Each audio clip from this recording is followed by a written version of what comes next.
नमस्कार, स्वागत है आप सभी का। मैं हूं आपके साथ ताने वर्मा। तो चलिए शुरुआत करेंगे उत्तराखंड के इस खास बुलेटिन की। उत्तराखंड के मुख्यमंत्री पुष्कर सिंह धामी सोमवार को त्रिवेणी संगम पर पहुंचकर आस्था की डुबकी लगाते नजर आए। उनके साथ उनका पूरा परिवार मौजूद था। सीएम धामी परिवार के साथ वोट पर बैठकर त्रिवेणी संगम पहुंचे। प्रयागराज महाकुंभ में सोमवार का दिन अहम माना जा रहा है। बता दें कि सीएम पुष्कर सिंह धामी रविवार को प्रयागराज पहुंचे थे। उन्होंने महाकुंभ को आस्था का महासंगम करार दिया। उन्होंने कहा कि वे सौभाग्यशाली हैं कि ये महाकुंभ हमारे कार्यकाल में आया है।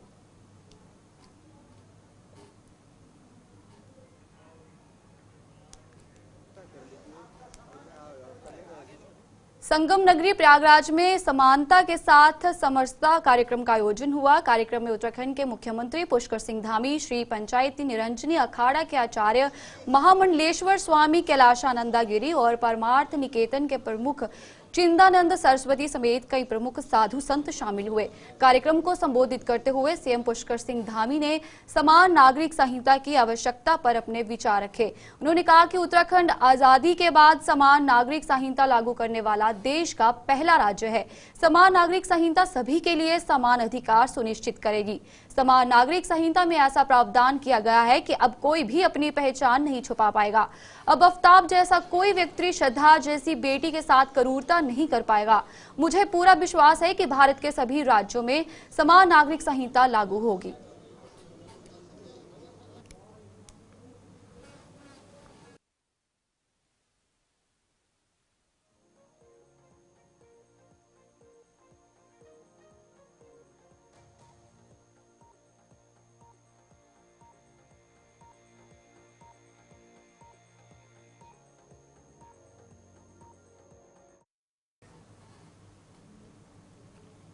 उत्तराखंड में राष्ट्रीय खेलों में उत्तराखंड के खिलाड़ियों के शानदार प्रदर्शन को लेकर मुख्यमंत्री पुष्कर सिंह धामी ने कहा कि पिछले राष्ट्रीय खेलों के मुकाबले इस बार उत्तराखंड के खिलाड़ियों ने बेहतर प्रदर्शन किया है और उससे ज्यादा मेडल भी अपने नाम किए हैं। राष्ट्रीय खेलों के आयोजन से हमारे प्रदेश के खिलाड़ी और बेहतर प्रदर्शन करेंगे। उन्होंने कहा कि जिस तरह का वातावरण आज खेलों को लेकर उत्तराखंड में बन गया है, उसे उत्तराखंड को अब खेल भूमि के नाम से भी जाना जाएगा। मुख्यमंत्री ने कहा कि इस आयोजन ने उत्तराखंड के खिलाड़ियों को भविष्य के लिए खेलों में मुकाम हासिल करने के लिए नई दिशा दी है। राष्ट्रीय खेलों के आयोजन के दौरान कई खेल संप्रदायों के लिए मुहैया कराई गई स्थापना सुविधाएं भविष्य में उत्तराखंड के खिलाड़ियों के लिए बड़ा अवसर प्रदान करेगी। खेलों के लिए इन अवस्थापना सुविधाओं का लाभ प्रदेश के खिलाड़ी उठा सकेंगे। बता दें कि 38वें राष्ट्रीय खेल में उत्तराखंड 62 पदक के साथ 6वें स्थान पर पहुंच गया है। बता दें कि 14 स्वर्ण, 22 रजत और 26 ब्रॉन्ज मेडल जीते हैं, जबकि अभी 5 दिनों तक कई और प्रतियोगिता भी आयोजित होनी है। ये हमारे लिए बहुत उत्साहवर्धक भी है और हमारे खिलाड़ियों के लिए एक बहुत बड़ी प्रेरणा है कि जहां पिछले राष्ट्रीय खेलों में हम पदक तालिका में पीछे थे, इस बार हम पदक तालिका में काफ़ी आगे आ गए हैं। हमारे खिलाड़ी बहुत अच्छा प्रदर्शन कर रहे हैं, मेडल भी जीत रहे हैं। आने वाले समय में निश्चित रूप से हमारी देवभूमि, वीर भूमि, अब खेल भूमि के रूप में भी हम जो है स्थापित होंगे और हमारे नौनिहाल बच्चे, युवा, छात्र, खिलाड़ी बहुत अच्छा प्रदर्शन करके और अच्छे अच्छे स्ट्रक्चर जो हमारे इस राष्ट्रीय खेलों के लिए बने हैं, वो उनके हर प्रकार के खेलों के विकास में काम आएंगे, उनके व्यक्तित्व के विकास में काम आएंगे, खेल की गतिविधियों को संचालित करने में बहुत सहायक सिद्ध होंगे और निश्चित रूप से ये एक अच्छा हमारे खिलाड़ियों के भविष्य का। उत्तराखंड में राष्ट्रीय खेल चल रहे हैं और पिछले 2 दिनों में उत्तराखंड के खिलाड़ियों ने अलग अलग खेलों में अत्यधिक मेडल जीते हैं। इसी को लेकर उत्तराखंड सरकार की खेल मंत्री रेखा आर्या ने कहा है कि उत्तराखंड में खिलाड़ियों का लगातार बेहतरीन प्रदर्शन हो रहा है। अभी उत्तराखंड राष्ट्रीय खेलों में 7वें नंबर पर है और समापन होने तक उत्तराखंड टॉप 5 में आ जाएगा। वहीं उन्होंने कहा कि उत्तराखंड के खिलाड़ियों के प्रोत्साहन के लिए राशि पहले ही तय कर दी थी। गोल्ड मेडल लाने वाले खिलाड़ियों को 12 लाख, सिल्वर मेडल लाने वालों को 8 लाख और ब्रॉन्ज मेडल लाने वालों को उत्तराखंड सरकार 6 लाख की नकद राशि इनाम स्वरूप दे रही है। वहीं अब तक 37 खिलाड़ियों को सरकारी नौकरी राज्य सरकार ने दी है और आगे भी खिलाड़ियों को नौकरी देने का काम सरकार करेगी। इस प्रकार से प्रदेश के खिलाड़ी बेहतरीन प्रदर्शन कर रहे हैं और जिस प्रकार से आज प्रदेश के खिलाड़ियों ने हमें 7वें पायदान पे लाके आज हम लोगों को गौरवान्वित किया है और जिस प्रकार से लगातार मेडल जीतने का क्रम बना हुआ है, तो मुझे तो भरोसा है कि हम प्रथम 5 में जो है हम निश्चित रूप से हम 14 तारीख तक में या 13 तारीख में हम जरूर उस अंक को भी हम लोग हासिल करेंगे।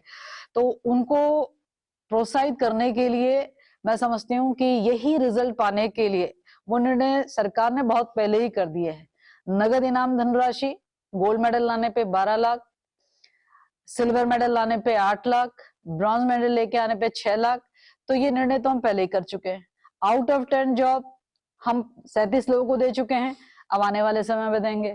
4% रिजर्वेशन हम स्पोर्ट्स प्लेयर को हम लोगों ने व्यवस्था बना दी है, तो वो लगातार गतिमान है। तो हमने ऐसा कोई कार्य नहीं छोड़ा है जिसके कारण से खिलाड़ी को कल को किसी भी प्रकार को अपने भविष्य के निर्णय को लेकर कोई दिक्कत खड़ी हो या उन्हें अन्य स्टेट का रुख करना पड़े। ऐसा हमने कोई ऑप्शन नहीं छोड़ा है। हमने खिलाड़ियों के लिए सारे दरवाजे जो है उत्तराखंड सरकार ने, धामी जी की सरकार ने खोल के रखा हुआ है। उनका भविष्य खेल के क्षेत्र में बेहतरीन हो और यहाँ वो बेहतरीन परफॉर्मेंस दें, बेहतरीन बच्चों को तैयार करें। ये इतना सारा इंफ्रा हम लोगों ने बनाया है, ये इंफ्रा इन्हीं बच्चों के लिए बनाया है और इसी इंफ्रास्ट्रक्चर का इस्तेमाल करते हैं हमारे बच्चे आने वाले समय में जो है आज नेशनल खेल रहे, कल इंटरनेशनल खेले। तो हम लोग पूरी तरीके से जो है हम हमारी जो लेगेसी प्लान भी और उनका भविष्य का प्लान भी हमारे पास बना रखा है। बस हम इंतजार कर रहे हैं कि 14 तारीख तक में सारी स्थितियां स्पष्ट होते हुए उत्तराखंड अपने बेहतरीन अंक को प्राप्त करे और उसके बाद में हम लोग खिलाड़ियों को जैसा उनका सम्मान है वो सम्मान हमको देने। चारधाम यात्रा को लेकर प्रशासन ने अपनी तैयारियां तेजी से शुरू कर दी हैं। प्रशासन ने इस बार यात्रा के लिए 24 घंटे ऑफलाइन रजिस्ट्रेशन काउंटर खोलने के निर्णय लिया है। इसमें कोई भी आकर आराम से अपना रजिस्ट्रेशन करवा सकेगा। पंजीकरण सुविधा 3 शिफ्ट में मिलेगी, जिसमें कर्मचारी यात्रियों का मैनुअल पंजीकरण करेंगे। वहीं प्रशासन का कहना है कि स्थिति सामान्य होने पर पंजीकरण के समय को बदलाकर सुबह 8 से रात 11 बजे तक किया जा सकता है। गढ़वाल कमिश्नर विनय शंकर पांडे के मुताबिक इस ऑफलाइन रजिस्ट्रेशन काउंटर को बढ़ाया गया है। साथ ही लोगों की सहूलियत को देखते हुए रजिस्ट्रेशन की टाइमिंग को भी 24 घंटे कर दिया गया है। हरिद्वार, ऋषिकेश में 20-20 काउंटर स्थापित करने के निर्देश दिए हैं।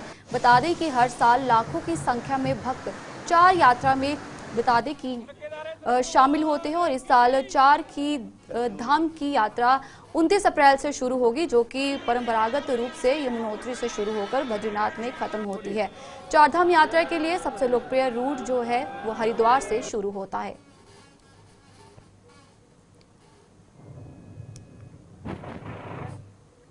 देवभूमि उद्यमिता योजना के तहत 2 दिवसीय मेगा स्टार्टअप समिट शुरू होने जा रहा है, जिसकी शुरुआत कल यानी 11 फरवरी से होगी, जिसका शुभारंभ मुख्यमंत्री पुष्कर सिंह धामी के द्वारा किया जाएगा।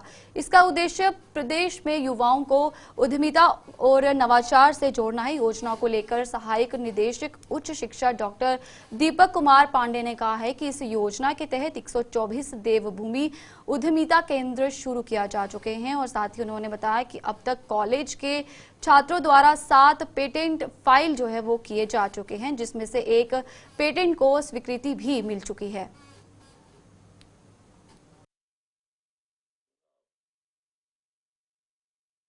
देखिए, एक तो जो उद्योग आधार रजिस्ट्रेशन होता है और अपना जो प्रोडक्ट लॉन्च करते हैं, हम उन्हीं को मानते हैं जो प्रोडक्ट लॉन्च कर रहे हैं और प्रोडक्ट अभी चल रहे हैं। स्कॉच अवार्ड जो है वो भी इस योजना को प्राप्त हुआ है और स्कॉच SKOCH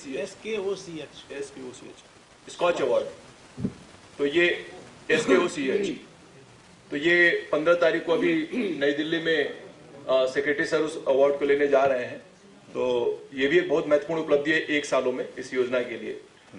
और माननीय प्रधानमंत्री जी भी CS कॉन्फ्रेंस में इस योजना को काफी उन्होंने अप्रिशिएट भी किया है। तो निरंतर विभाग एक प्रयास में है कि कैसे जो एकेडमिया इंडस्ट्री लिंकेज के लिए जो NEP के जो मैंडेट भी है उसमें कैसे किया जाए, और NEP के मैंडेट में है कि कैसे बच्चों को एंटरप्रेन्योर बनाया जाए, स्किल के साथ साथ एंटरप्रेन्योरशिप को कैसे बढ़ावा दिया जाए, उद्यमिता को कैसे बढ़ावा दिया जाए, इसके लिए भी मॉड्यूल तैयार हो गए, उस पर भी उस कार्यक्रम में चर्चा होगी। सचिव महोदय कुछ आवश्यक बैठक में किच्छा विधानसभा में स्मार्ट प्रीपेड मीटर को लेकर किच्छा विधायक तिलकराज बेहड़ द्वारा की गई घोषणा के बाद शंकर फॉर्म में स्मार्ट प्रीपेड मीटर लगाने पहुंची टीम को विधायक के गुस्से का सामना करना पड़ा। ग्रामीणों की सूचना पर मौके पर पहुंचे विधायक तिलकराज बेहड़ ने प्रीपेड स्मार्ट मीटर लगा रही टीम को आड़े हाथों लेते हुए वापस जाने पर मजबूर कर दिया। विधायक तिलक बेहड़ ने स्पष्ट कहा है कि आम जनता को स्मार्ट प्रीपेड मीटर के नाम पर अपनी विधानसभा में किसी भी कीमत पर जनता को पीड़ित नहीं होने देंगे। उन्होंने कहा कि विभाग सबसे पहले उद्योगपतियों के घरों में और उनके प्रतिष्ठानों में ही स्मार्ट मीटर लगाएं।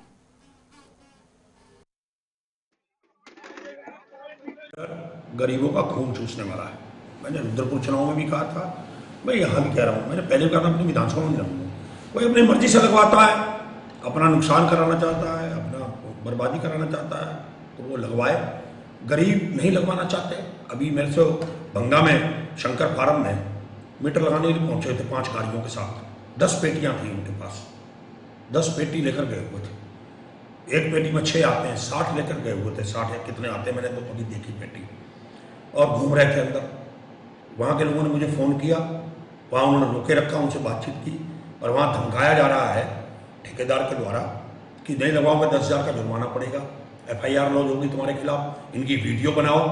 उन्होंने कहा कि तुमको धमका रहे हैं आके, कह रहे हैं 10,000 का जुर्माना पड़ेगा, FIR लॉन्च होगी, पुलिस आएगी, तुम लगवा लो।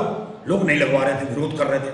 मुझे फ़ोन आया, मैं PWD में मीटिंग में था, वहाँ से भागा और मैंने मौके पर पकड़ लिए। गाँव वालों ने खुलकर विरोध किया कि हमको धमका रहे हैं, हमसे पैसे मांगते हैं, 10,000 रुपये पड़ेंगे तुम्हारे पे जुर्माना, FIR होगी, पुलिस होगी। मैंने कहा आप बुलाओ पुलिस को। मैंने पकड़े मीटर, मैंने तोड़े प्रतीकात्मक रूप से। मैं मीटर नहीं लगने दूंगा। जो नहीं लगवाएगा अपनी विधानसभा में, उसके लिए तिलकराज बेहड़ तैयार है। कोई लगवाना चाहता अपनी मर्जी से लगवाए, बर्बाद हो जाए।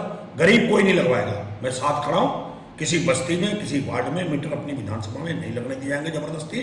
तोड़े जाएंगे, एक नहीं, चाहे 100 मुकदमे कायम हो, चाहे जेल जाना पड़े। मैं अब पुराने उस पर आ गया हूँ फॉर्म पे। अब मैं अपनी विधानसभा में कोई जाति नहीं चलने दूंगा किसी सूरत में। और आज मुझे मौका मिला, जब जब मौका मिलेगा लोग बुलाएंगे, चाहे पुलिस आए, चाहे कोई अधिकारी आके खड़ा हो जाए, चाहे कितनी फोर्स आ जाए, पैराट्री फोर्स मंगा लें, CRP मंगा लें, CRPF, BSF मंगा लें, मैं मीटर नहीं लगने दूंगा। बहुत बड़ा आंदोलन करूंगा, जरूरत पड़ेगी। उत्तराखंड में राष्ट्रीय स्वास्थ्य मिशन यानी कि NHM द्वारा गर्भवती महिलाओं के लिए 10 फरवरी तक प्लस एनीमिया अभियान चलाया जा रहा है। इसके तहत गर्भवती महिलाओं को एनीमिया से मुक्त करने के लिए काम किया जा रहा है। NHM की मिशन निदेशक स्वाति सिंह भदौरिया ने कहा है कि गर्भवती महिलाओं को समय पर एनीमिया का उपचार न दिए जाए तो प्रसव के दौरान उनकी जान पर खतरा हो सकता है। साथ ही अन्य तरीके की परेशानी भी उत्पन्न हो सकती है। इन समस्याओं को दूर करने के लिए ये अभियान चलाया जा रहा है।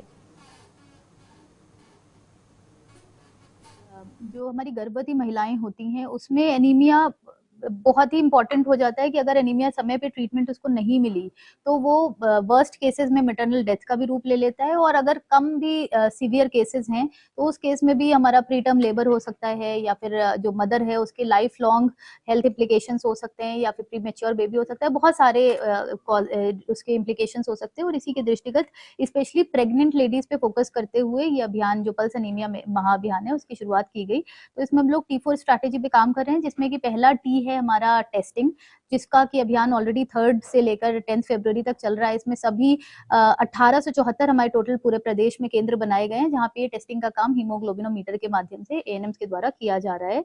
और उसकी भी काफी हम लोग डेली मॉनिटरिंग कर रहे हैं। उसकी प्रगति भी बहुत अच्छी है। 50,000 से ऊपर आज तक हमारी प्रेग्नेंट लेडीज की टेस्टिंग हो चुकी है। इसके अतिरिक्त नेक्स्ट है हमारा ट्रीटमेंट, जो भी उसमें अगर कम, मॉडरेट और सीवियर केसेस पाए जाते हैं उनकी ट्रीटमेंट के लिए हम उन्हें आयरन सुक्रोज इंजेक्शन है या फिर आयरन फॉलिक एसिड की डोसेज बढ़ानी है, इस तरीके के उनको उपचार दिए जाते हैं।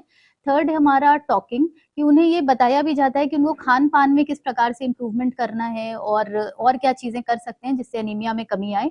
और फोर्थ हमारी स्ट्रैटेजी है tracking. Tracking is very very important, क्योंकि ये लगभग 9 महीने का जो समय होता है, उस समय अगर ये एक बार ट्रीटमेंट के बाद ड्रॉप आउट हो जाते हैं तो फिर अल्टीमेटली प्रेगनेंसी के डिलीवरी के समय इन्हें फिर से दिक्कत आएगी। तो इसलिए इनकी रेगुलर ट्रैकिंग की जानी बहुत आवश्यक है।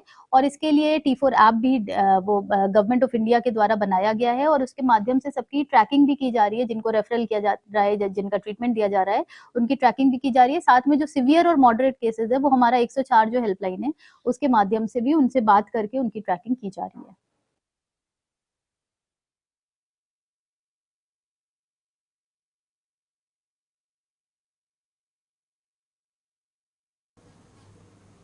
रामनगर कोतवाली पुलिस द्वारा नशे के खिलाफ पिछले लंबे समय से अभियान चलाया जा रहा है। इस अभियान के तहत पुलिस द्वारा अभी तक कई नशे के सौदागरों को जेल भेजने की कार्रवाई की जा चुकी है और इस अभियान के तहत कोतवाली पुलिस ने एक गांजा तस्कर को गिरफ्तार किया है। गिरफ्तार किए गए तस्कर से पुलिस ने 2 किलो 108 ग्राम गांजा बरामद किया है। तस्कर की पहचान फरीद निवासी मोहल्ला नई बस्ती गुलरघट्टी के रूप में की गई है।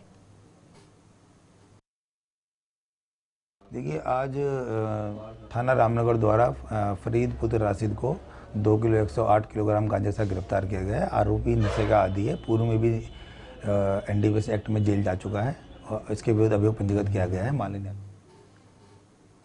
मसूरी में डीएलएफ फाउंडेशन द्वारा महिला सशक्तिकरण के लिए मसूरी नगर पालिका की वार्ड नंबर 13 के महिला समूह को डोना पत्तल बनाने की मशीन और कच्चा माल प्रदान किया गया। इस मौके पर मुख्य अतिथि मसूरी नगर पालिका की अध्यक्ष मीरा सकलानी और डीएलएफ फाउंडेशन के general manager colonel Anil Thapa द्वारा महिलाओं को आधुनिक मशीन भी भेंट की गई। मीरा सकलानी ने कहा कि डीएलएफ फाउंडेशन लगातार महिलाओं को आत्मनिर्भर बनाए जाने को लेकर मसूरी और आसपास के क्षेत्र में लगातार काम कर रहा है, जो एक सराहनीय प्रयास है। उन्होंने कहा कि जौनपुर क्षेत्र में भी करीब 100 महिलाओं का समूह को मशरूम की खेती से जोड़कर उन्हें आत्मनिर्भर बनाया जा रहा है। हमारे चुनाव हो चुके और जीतकर मैं अपने वार्ड में फिर से महिलाओं के सहयोग से आई और मैंने इस बारे में बहुत सोचा स्वरोजगार के बारे में। तो आज हमने जो हमारे डीएलएफ ट्रस्ट के माध्यम से हम लोगों ने यहाँ महिलाओं को मशीन दी है, डोना बनाने की मशीन, सिलाई मशीन, स्वेटर मशीन, जिससे कि महिलाएं जो है स्वावलंबी हो सके और अपने आप घर में बैठ के काम कर सकें और पैसा कमा सकें। क्योंकि हमारी यही सोच है कि महिलाएं किस प्रकार से स्वावलंबी बने और वो अपने घर में बैठकर आजीविका कमा सकें। इस बारे में आज हम बहुत बहुत धन्यवाद करती हूँ डीएलएफ का जो ट्रस्ट है उनका कि उन्होंने महिलाओं को जितनी मशीनें यहाँ पर भेंट करी। डिस्पेंसरी और कई चीज़ें यहाँ पर मांग की गई है, तो क्या बोर्ड इस बार कदम उठा रहा है? बिल्कुल जरूर, क्योंकि डिस्पेंसरी जो हमारी पूर्व में तोड़ दी गई है, हम कोशिश करेंगे कि डिस्पेंसरी दोबारा से बने, सेंट मैरी हॉस्पिटल दोबारा से खुले, क्योंकि यहाँ से कई महिलाओं की शिकायत आई कि हमारे इस एरिया में, लाइब्रेरी एरिया में कोई भी स्वास्थ्य केंद्र नहीं है, क्योंकि यहाँ पर आसपास के क्षेत्र के जितने ग्रामीण क्षेत्र हैं वहाँ से लोग आते हैं, उनको सिविल हॉस्पिटल बहुत दूर पड़ता है। तो यहाँ पर भी एक डिस्पेंसरी खुलनी चाहिए और हमने रिक्वेस्ट करी है डीएलएफ से, क्योंकि नगर पालिका डॉक्टर वगैरह नहीं रख सकती, तो हमने डीएलएफ के जितने भी हमारे यहाँ पर आए हैं कर्नल साहब, उनसे रिक्वेस्ट करिए कि आप यहाँ पर जरूर किसी एनजीओ के द्वारा या जैसे भी यहाँ पर एक स्वास्थ्य केंद्र खोले और हमारी मदद करें, जिससे कि यहाँ पर लोगों को स्वास्थ्य सुविधाएं मिल सकें। देखिए, ये तो डीएलएफ परिवार को मैं धन्यवाद करना चाहूँगी कि उनकी पॉजिटिव सोच के साथ इस शहर में मैं खासतौर से महिलाओं की आजीविका के लिए एक उन्होंने ये पहल शुरू करी है और मसूरी नगर पालिका डीएलएफ के साथ मिलकर के इस पहल को और आगे तक बढ़ाएगी। यहाँ महिलाएं जो भी प्रोडक्ट बनाएगी उसके मार्केटिंग की भी व्यवस्था करेगी नगर पालिका की ओर से, उनकी मार्केटिंग की व्यवस्था की जाएगी।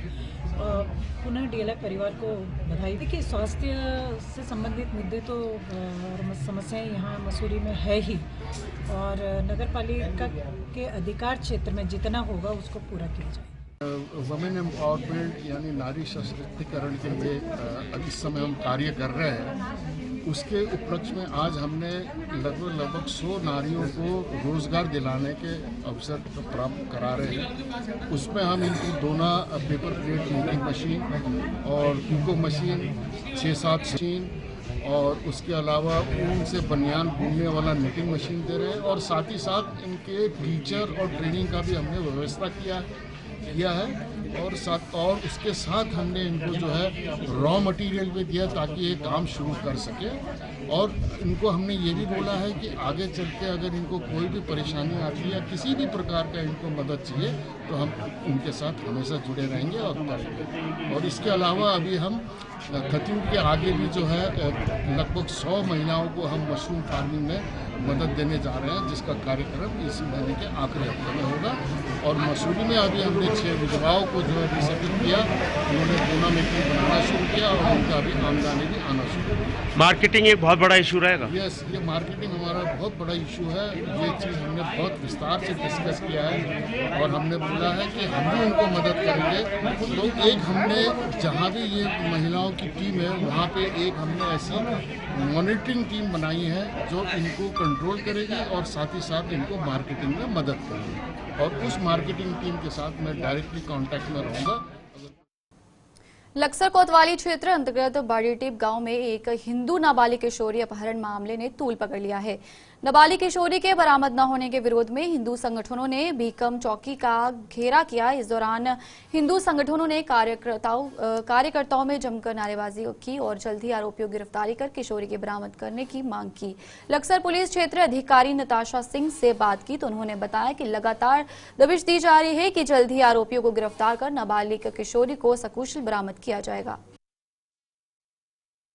8 तारीख को तकरीबन शाम 7:30 बजे के करीब बॉडीटीप में एक नाबालिग जो लड़की है उसके गायब होने के प्रकरण में जो मुकदमा थाना क्षेत्र लक्सर में दर्ज हुआ है उसके संबंध में गांव वाले के द्वारा चौकी पे धरना प्रदर्शन किया गया, जिसमें उनको पुलिस के द्वारा आश्वासन दिया गया है कि जल्द से जल्द इसमें पुलिस ज़्यादा से ज़्यादा कार्रवाई कर रही है व गहनता से इसमें जांच चल रही है, जिसमें पुलिस के द्वारा विभिन्न स्थानों पर छापेमारी की जा रही है व अभियुक्तों को ढूंढने का प्रयास जारी है। इसमें सीसीटीवी कैमरा, सीडीआर एनालिसिस व एसओजी की टीम निरंतर प्रयास में लगी हुई है दोनों को ढूंढने के लिए। जो कल बॉडीटीप गांव में शराब की घटना थी उसमें पुलिस के द्वारा मुकदमा दर्ज कर दिया गया है लक्सर थाना क्षेत्र में एवं उसमें विवेचना प्रचलित ये अज्ञात के विरुद्ध है एवं इसमें कोई नामजद प्रकाश में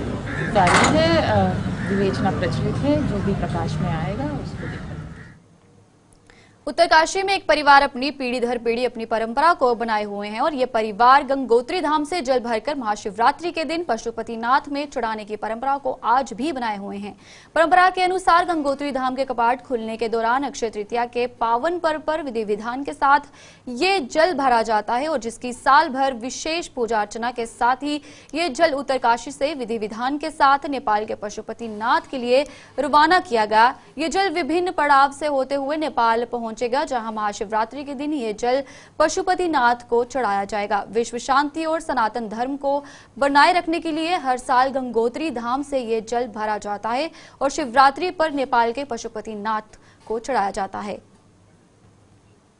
फरवरी 2024 बाबा पशुपतिनाथ का दिव्य कलश जय दुर्गे पशुपति भवन जोशियाड़ा उत्तरकाशी हिमालय से बाबा पशुपतिनाथ महाशिवरात्रि के लिए प्रस्थान हो रहा है और यह दिव्य गंगा जल कलश, सत्य कलश, सनातन कलश अक्षय तृतीया के पावन पर्व पर गंगोत्री गौमुख से भरा जाता है और साल भर इसकी पूजा इसी स्थान पर जय दुर्गे पशुपति भवन उत्तरकाशी हिमालय में की जाती है।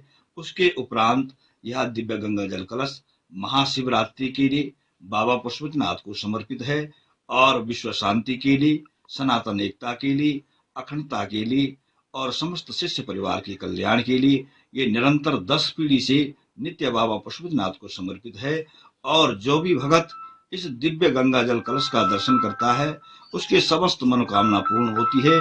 यह 10 पीढ़ी का पूर्व इतिहास है और पूर्व समर्पित है बाबा पशुपतिनाथ को ये दिव्य कलश। ओम नमः शिवाय, जय दुर्गे पशुपति, हर हर महादेव। ये गंगा जल जो है गंगोत्री गौमुख से भरा जाता है, अक्षय तृतीया के दिन भरा जाता है, जिस दिन हिमालय के कपाट खुलते हैं उस दिन भरा जाता है और साल भर इसकी पूजा जय दुर्गे पशुपति भवन इसी स्थान पे। लालकुआं में दिल्ली में भाजपा की प्रचंड जीत और आम आदमी पार्टी को सत्ता से बेदखल करने के बाद भाजपाइयों ने जश्न मनाया। इस मौके पर ढोल नगाड़े बजाते हुए क्षेत्रीय विधायक डॉक्टर मोहन सिंह बिष्ट की मौजूदगी में भाजपा नेताओं और कार्यकर्ताओं ने खुशी का इजहार किया और एक दूसरे को मिठाई खिलाई। विधायक डॉक्टर मोहन बिष्ट ने कहा कि आम आदमी पार्टी का सत्ता से बेदखल होना तय था, क्योंकि जब वह दिल्ली चुनाव प्रचार करने गए थे तब उन्होंने देखा कि जनता का रुझान भाजपा के पक्ष में है और मोदी सरकार की नीतियों से आम जनमानस खुश है, जबकि आम आदमी पार्टी के नेता मुफ्त की रेवड़ियां बांटने का प्रलोभ देते रहे, साथ ही जनता से किए वादे भी पूरे नहीं किए।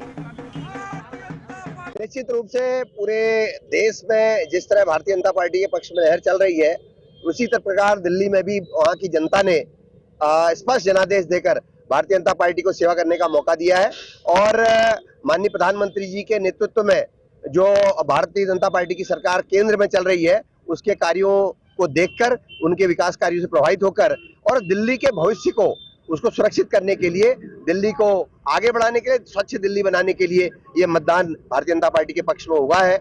हम सभी कार्यकर्ता हम हार्दिक आभार व्यक्त करते हैं दिल्ली की महान जनता का, जिन्होंने भारतीय जनता पार्टी को चुना है। बहुत अच्छा माहौल था, कार्यकर्ताओं में बहुत उत्साह था और परिवर्तन की बयार दिख रही थी। लोग आपदा पार्टी के, केजरीवाल जो आपदा पार्टी के थे, उनके कुशासन से, उनके भ्रष्टाचार से और दिल्ली के विकास विरोधी उनके कार्यों से त्रस्त थे, तो उन्होंने मन बना रखा था कि इस बार इनको उखाड़ कर फेंकना है। उसी क्रम में आपने देखा होगा कि भारी बहुमत से वहां पर भारतीय जनता पार्टी की सरकार बनी। देखिए, मुफ्त की सुविधाएं भी उन वर्गों के लिए थी जो उनके चहेते वर्ग के थे। जनरल लोगों के लिए जो सरकार की योजना है, जो केंद्र सरकार की, चाहे आयुष्मान।